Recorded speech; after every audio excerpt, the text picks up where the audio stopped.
bay buồn nè chơi ạ Lang siêu siêu, lang siêu siêu, lang siêu, lang siêu. chưa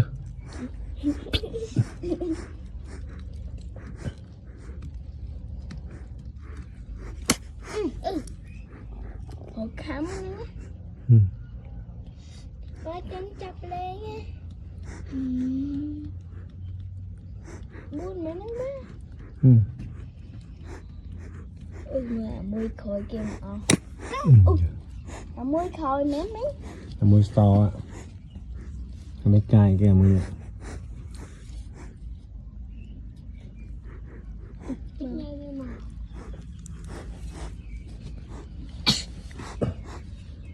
Nó sao một chút. Nhìn lại nè nào. em Nhưng mà em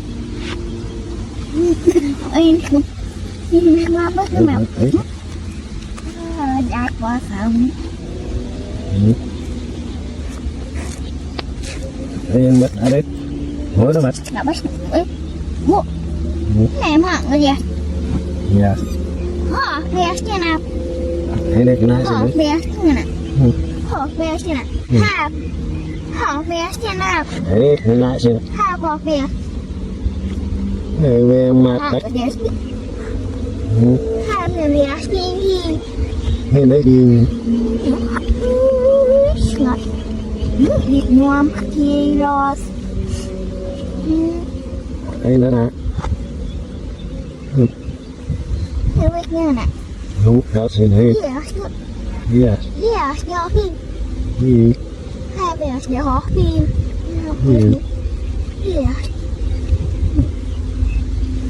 hello gì hey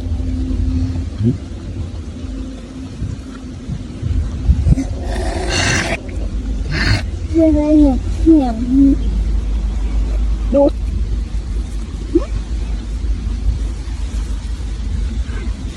thấy là mỗi đó mất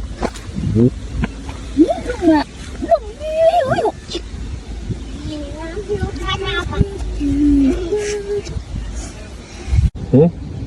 ông đi cầu mơ mai vía đó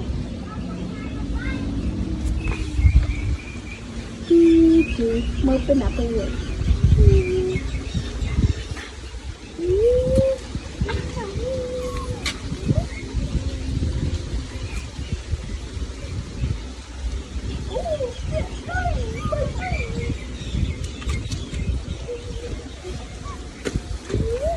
nhớ được cái này đã đến mất rồi mấy ăn kia này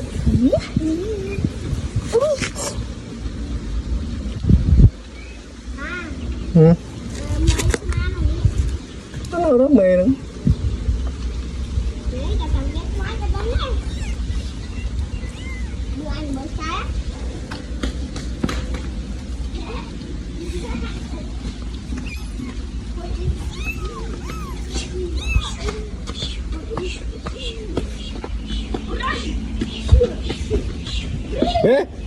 ê ông quay lỡ luôn đó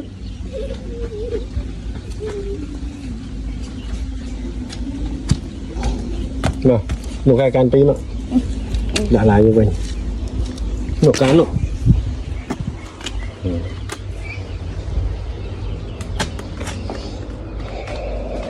mấy trời nhà vậy đó mấy trời nhà ngon mấy trời ngay ăn kia cho nó đó